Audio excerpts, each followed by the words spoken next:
Good day, ladies and gentlemen, and welcome to another edition of A&W Podcast. I'm your host, Mr. A.D.E, Mr. Africans Do Everything, and my co-host, Mr. Walls, Mr. Wale, Mr. Adewale. How are you Mr. All of guys? that. Yes. How are you guys doing today? It's been a hot minute. Yes, sir. But you know like how life gets sometimes. You have like life responsibilities and stuff, but we're back like we never left. Yes. So, on today's topic, we're going to be looking about what's going on recently in the media and all over the News. Yes. So, the topic that we're discussing today is the royal family racist or is the United Kingdom racist? And also we're gonna be mentioning and speaking on the whole Meghan Markle and Harry saga, as they say, because as we're fully aware in the last few weeks, they're the main topic of conversation in the news. From when the announcement was made about the interview with Oprah Winfrey, the whole UK media has just gone ballistic. Yep. And we just want to look into it. Like a lot of people from outside the world, they don't know how England is racist sometimes, and we just want to discuss a little about that because it might be racist by just looking at the color of the skin, but it's deeper than that. You understand? Because we have to look into more into employment, into school, into actually surrounding and everything that we see. So, is there any way you're gonna kick us off? Yeah, to kind of kick it off, I would like to kind of let us go back into the history a little bit. I mean, I wouldn't say I know 50, 60, 70 years of history, but I would like us to kind of use a point of reference in terms of Diana. Rest in peace to Diana. She passed away August the 31st, 1997. Yep. And I remember that day precisely like it was yesterday because that was kind of my first time of seeing the whole general public like being devastated and sharing genuine emotion about how they've lost someone, even as much as they didn't know her personally, but they shared some sort of closeness with her. So in regards to what's happening with Harry and Meghan at the moment, I would like to kind of like touch on where this all sort of stems from.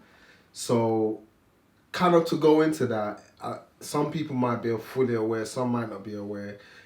Diana was married to Prince Charles, and over the years there was a lot of issues or scandals and whatnot, and then she ended up dating Dido Alfayed, and before we knew it, she got into a car accident in France, and she died. But there's been a lot of speculation about that, and basically the reason why I'm pointing or making mention of this is because race has always been an issue of topic within England and Great Britain. And the fact that now we've kind of like gone into it with the topic of the interview with Oprah Winfrey, I feel like it's something that we need to address, because if anyone is shocked or even surprised by some of the revelation, personally, this is just me being honest with you, I've not watched the interview. I've not watched it either. I'm not planning to watch it because, to be honest with you, there's a lot of views or perceptions that I could say I have about it, but we're definitely gonna talk about it on this show. Yeah. Well, I mean, I've also like heard about the interview and also how she's been mistreated, but I don't understand how that is so surprisingly, and in the palace household, how somebody can just feel somebody come into the family and then they made them feel alienated, made them feel like an outsider. And when Meghan met Harry and everybody keep like shouting, like, oh yeah, Harry got a black girl, and I'm just thinking, okay. Like, but when I saw Meghan, I'm still a bit confused because right now I'm confused.com with how you guys perceive race. I mean, if you look at Meghan Markle and you can say she's black, what would you look at me and say I am? You understand? Well, let's not go too deep into that. If she says she's black, she's black. Yeah, she's got a black mom and she's misraced. Yes. But coming into the royalty, everyone is very upset about that because royals obviously they don't want to miss their blood. Yeah, like just to kind of touch on that. I mean, the history is not even just with Great Britain or England. In the royal family worldwide, they like to keep something called pure bloodline, and normally what that means, as much as we might not want to agree or accept it, is not mixing with outsiders. Yeah. So let's be honest with ourselves, because we as people of ethnicity, because I refuse to use the term race, people of ethnicity, we love to accept everyone in. And when we look at it, to me personally, being, as they say, black, it's not just by skin tone. Mm-hmm. It's by way of thinking. It's about dealing with the struggles that comes with being what we are. Mm-hmm. So yes, she looks different to what me and my brother might look like, but I've concluded that in our community, there's different shades. Yeah. Many different shades. You know.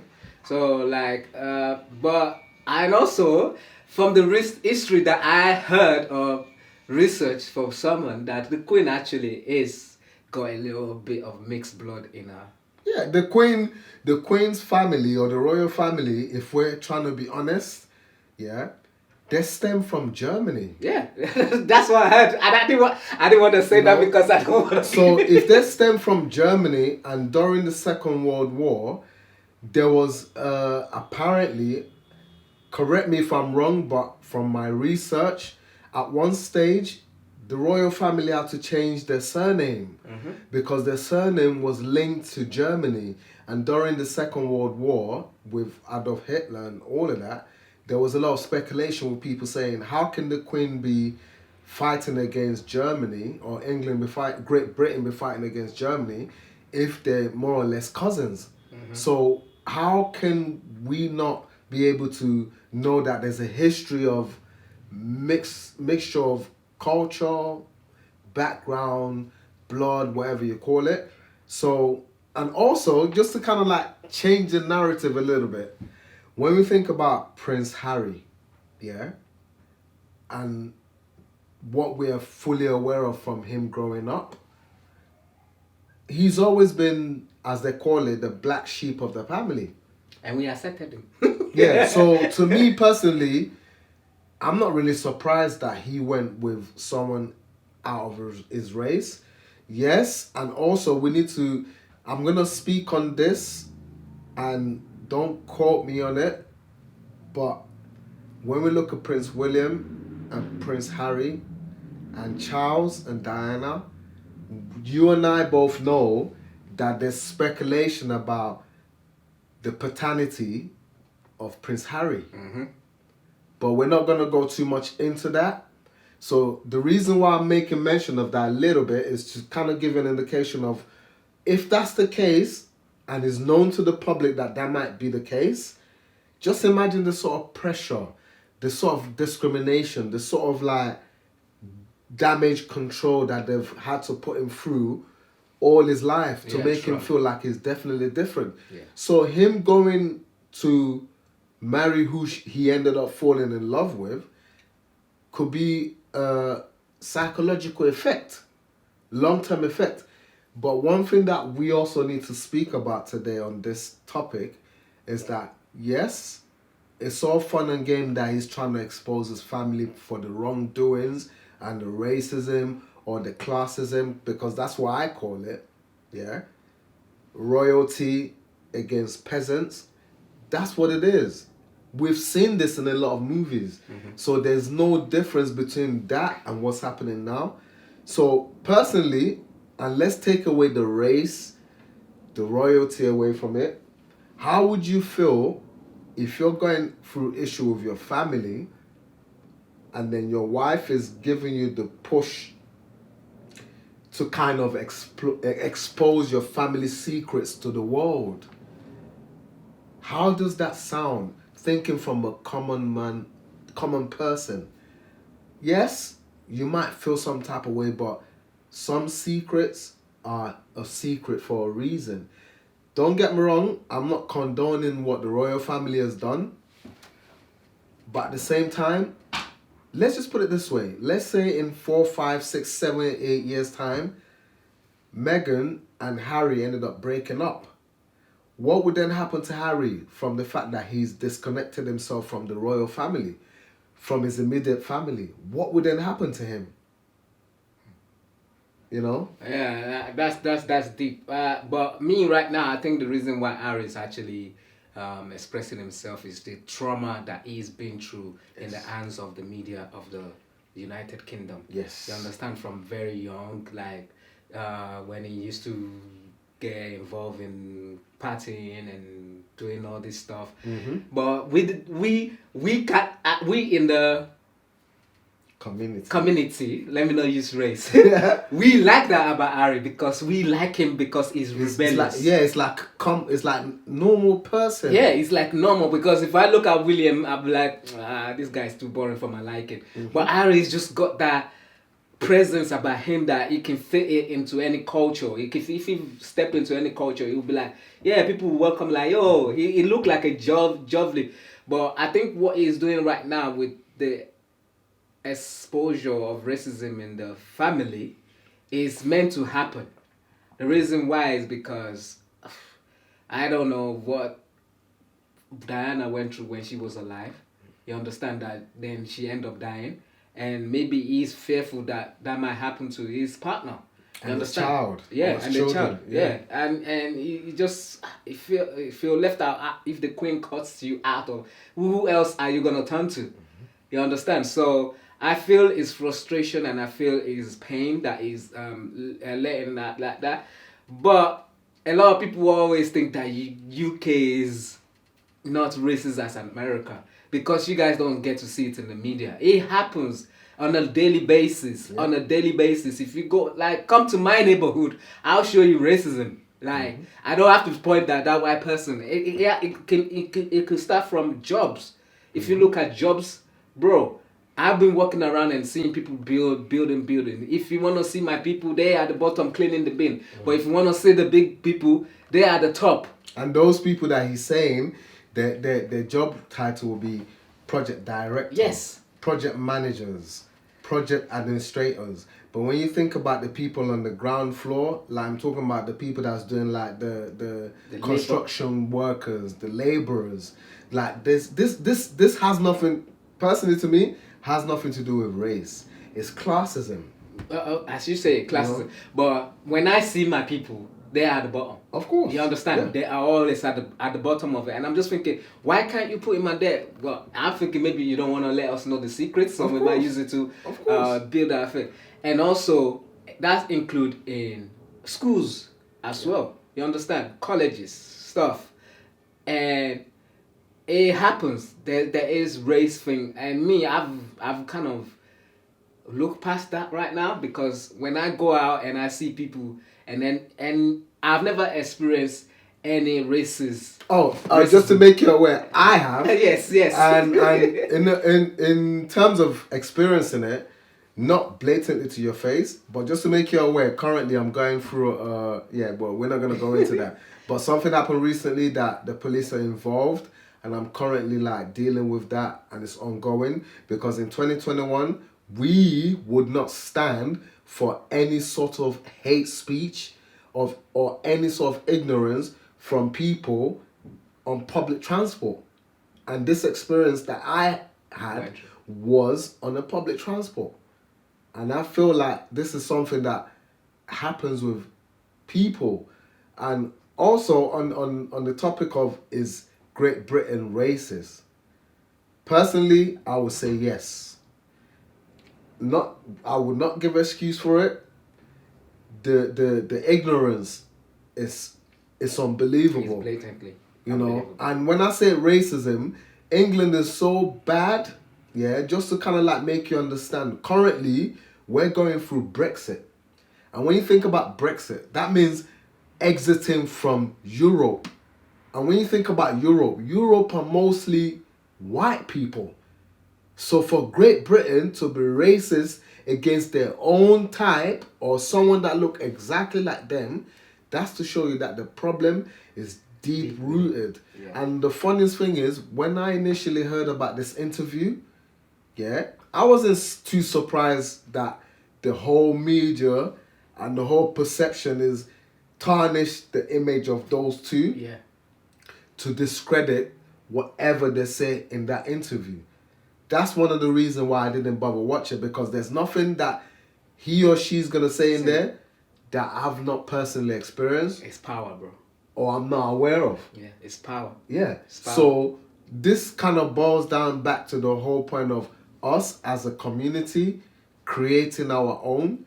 Megan ran to Oprah because she feels that she's black. Yeah. But she's forgetting that Oprah is working for a media that's run by people that goes against the objective of what she's trying to achieve. Yeah. So imagine now Oprah, Jay-Z, Damon Dash, P. Diddy, Master P, all these people have some sort of entertainment network. Something similar to BBC, NBC. That means if you want the message that you're trying to portray to have maximum effect, you have to control the narrative. And from when the media is tarnishing this too, which to me is quite obvious from the fact that Piers Morgan can say the things that he said on public TV, it shows you that how can we then say racism doesn't exist in England? You understand? You know, for example, WALE as well. Yeah. Made a little statement. Yeah. But there are like other people like Kate Upson or whatever, saying whatever she wants and she can get away with it. Nigel Farage. This are people. So kind of to make the point I'm making, if we as a community want to have an influence on people, we have to have power. When I say power, we have to have infrastructure. We have to have like media like sort of infrastructure in place where if we want to push a message, if we want to make our vote count, we need to be able to reach our audience. So let's give you an example now. There are certain media outlets that would have carried this whole Meghan and Harry news in a very different light. But we would not be exposed to that because BBC One, ITV, Channel 4, Channel 5, they're not going to push this. They're not going to push it in a positive manner. Yes. They'll push it in negative. Yes. So if I'm aware of that, if he's aware of that, and we're just normal people, Meghan that decided to go into the royal family, is she really that confused? Is she really that naive? Let's not forget she is an actress. By the way, I loved her in Suits. She was an amazing actress. And when she left, I was thinking, oh, that's a shame. You left because of the royal family. So, in a way, if the whole royal fantasy is not coming as what she expects, then in a way, she has to face reality. So yeah, man. Yeah, that's the topic on today's. Is England racist? Yes. Don't be get it twisted. They are. Yes. They are. And it's not. It's in their nature. It's deep rooted. It's something that they've put that they will never change. Yes. Like even today, newborn babies that has been born are being told this person at this person at that, this person at that is in their gene, is in their root. Yes. And it's only you to be able to find out and change your mind about how you feel about human beings. Yes. Because if Meghan Sparkle can, is it? Yeah. And also, just to kind of like touch on that quickly, we're so quick to jump on a bandwagon. Can we just identify the reason why she doesn't have a good relationship with her dad or her step siblings? That's deep. Anyways. So maybe it might be something that we would do a little research on. Yeah. And then it might be a topic of conversation. So guys, do please let us know how this conversation was.